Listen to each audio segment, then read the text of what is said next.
So, if you looked at the stat sheet for the first 50 minutes of the Netherlands versus Japan, you'd probably assume someone accidentally, paused the simulation. Right, yeah. 0 goals, basically no shots. Exactly. Just total gridlock.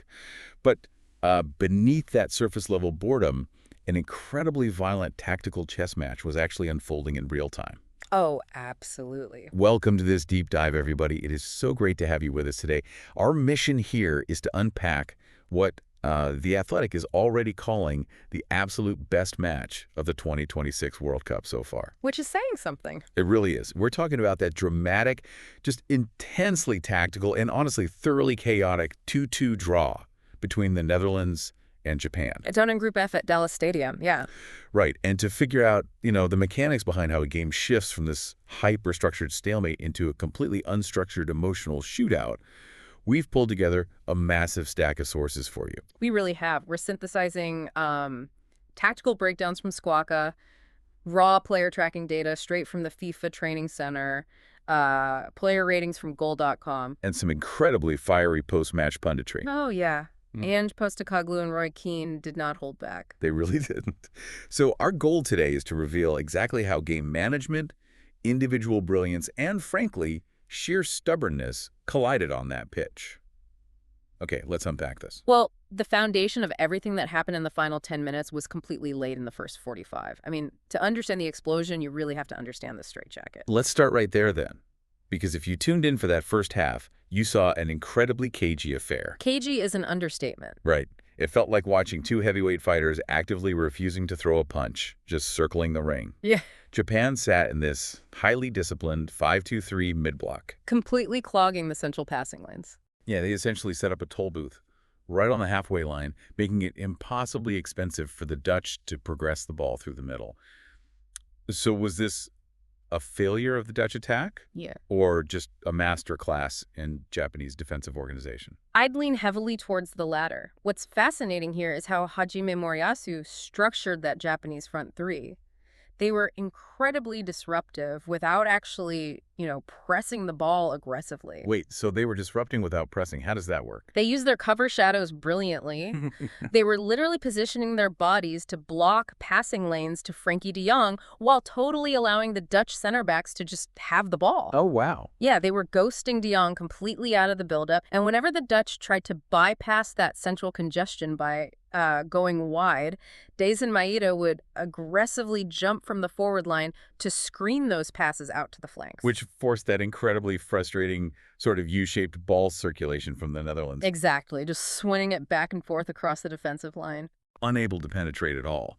But, the Dutch weren't exactly exposed defensively either. The way Ronald Koeman utilized Frenkie de Jong off the ball was genuinely fascinating. It really was. De Jong was operating in a highly demanding dual role.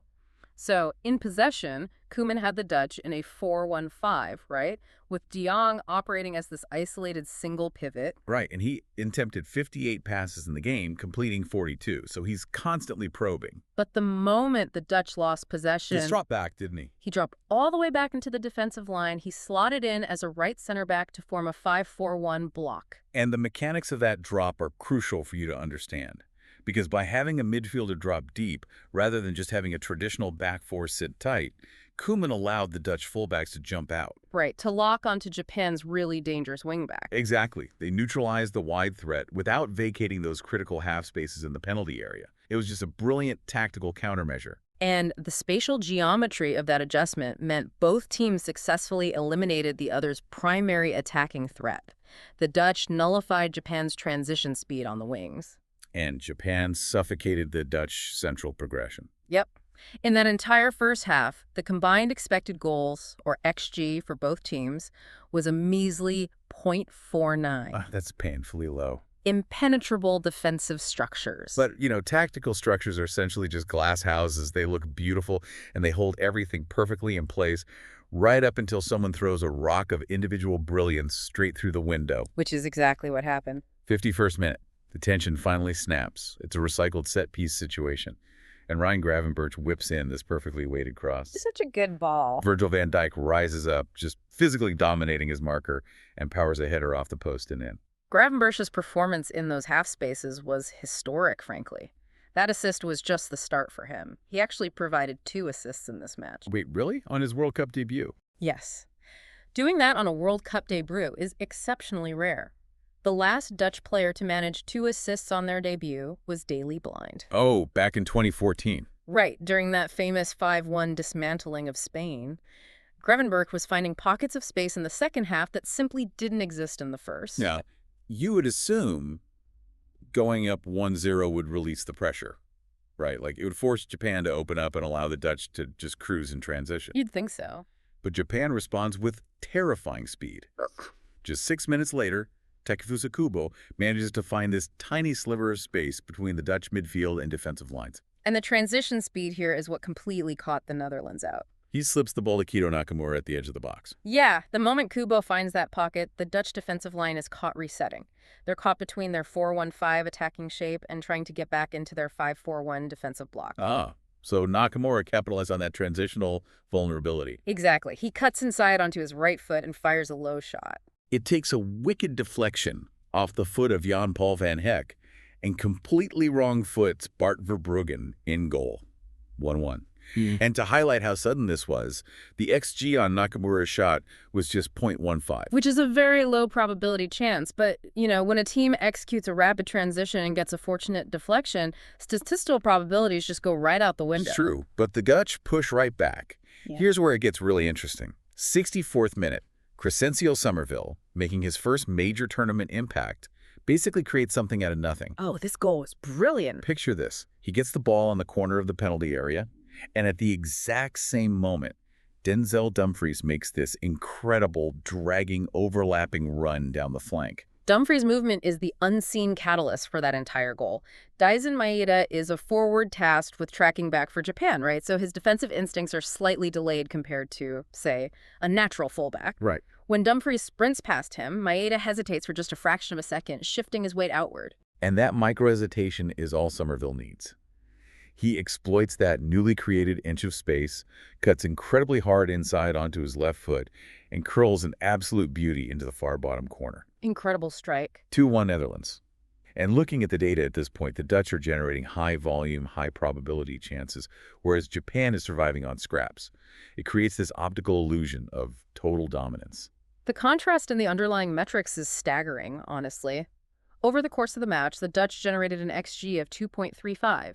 They physically bullied Japan in the air, winning 20 aerial duels compared to Japan's 7. Wow, 20-7. Yeah.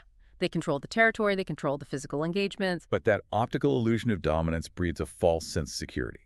And that false sense of security leads directly to a managerial decision that changes the entire fabric of the game. The substitutions. Exactly. We are in the 81st minute. The Netherlands are up 2-1, ostensibly cruising. Ronald Koeman decides to take off Gravenberch, his most creative outlet, and brings on Nathan Ake, a natural central defender. And he had already pulled Somerville off earlier. Right. It's like blocking your front door but leaving the windows wide open. That's a perfect way to put it. By removing Somerville and Gravenberch, Koeman removed the threat of pace in behind and the ability to retain the ball in advanced areas. And Moriyasu caught on immediately, didn't he? Oh, instantly. He saw that the Dutch had no outball. He instructed his center backs to step 15 yards higher up the pitch, literally shrinking the playable area and suffocating the Dutch penalty box. It became a low-block siege. Looking at Koeman subbing on Ake, I mean, it felt less like game management and more like outright panic. Did he misread the physical toll the game was taking on his midfield, or was this purely a tactical misfire? I think it was a fundamental miscalculation of game state psychology. When you optimize entirely for defensive control, but you sacrifice all your attacking outlets, you just invite relentless pressure. Because the other team has nothing to fear. Exactly. You turn low-probability chances for the opposition into high-probability mental errors for your own defense because they are constantly under siege. And Japan gladly accepted the invitation. Moriyasu threw on fresh substitutes, pinned the Netherlands deep, and in the 89th minute, the dam breaks. Such a chaotic moment. Junya Ito whips in a corner. Kokyogawa rises up, finally winning one of those rare aerial duels for Japan, and flicks a header. It loops over, takes a touch off Daichi Kamada, and finds the back of the net. Verbruggen gets a hand to it, but just can't keep it out. 2-2. Securing an incredibly unwanted piece of history for the Netherlands. Yes. This marked the first time they have ever drawn a World Cup match after leading twice. The collapse of their game management was total. And the media fallout was instantaneous and brutal. We saw Paul Robinson on the BBC call the Dutch tactics late in the game submissive. That's a strong word. Right. But the reaction that really jumped out from the sources came from Roy Keane on ITV. Keane completely blasted the Dutch, not just for the tactical shift, but for what he perceived as a deep psychological fragility. Yeah, he didn't hold back. He essentially accused them of arrogance, of lacking the ruthless edge required to kill off a wounded opponent when they had Japan on the ropes. If we connect this to the bigger picture, Keane's critique strikes at the heart of the Dutch footballing identity. There is this ingrained expectation that the Netherlands should impose their technical superiority for the full 90 minutes. Right. Total football. Exactly. Yeah. Choosing to bunker down and absorb pressure goes against their philosophical DNA, which is why the domestic backlash to Koeman's substitutions has been so severe. But the punditry wasn't just aimed at the Dutch collapse. Ange Postecoglou, sharing the ITV studio with Keane, directed his fury at Japan. Which was an interesting angle. He pointed out that every time Japan went behind, they suddenly looked incredibly dangerous. They were easily manipulating the ball and asking terrifying questions of the Dutch defense. Yeah, Ange's point was basically, you have the capabilities, do that from the beginning. He accused Japan of being too risk-averse until their backs were completely against the wall. Do you agree with that? Well, Postecoglou's managerial philosophy demands high-risk, proactive attacking football from minute one, regardless of the opponent. Right. So watching a team with supreme technical quality willingly sit in a passive mid-block for 50 minutes offends his entire view of how the game should be played. I have to challenge Ange's perspective here, though. Isn't he completely ignoring the gritty reality of tournament football? I mean, Moriyasu walked away with a point against the 8th-ranked team in the world. That's true. And you have to factor in the catastrophic circumstances Japan was dealing with. They came into this tournament without their primary attacking ace, Kaoru Mitoma. And the situation deteriorated during the match itself. Their creative hub, Takefusa Kubo, suffered a knee injury that was so severe he reportedly required a wheelchair after the game. A wheelchair? Yeah. To lose your two best attacking players, get physically dominated in the air all night, go down a goal twice to a European powerhouse, and still quietly, systematically claw your way back, that requires a profound level of psychological resilience. Exactly. It's not a lack of bravery, it's a completely different flavor of it.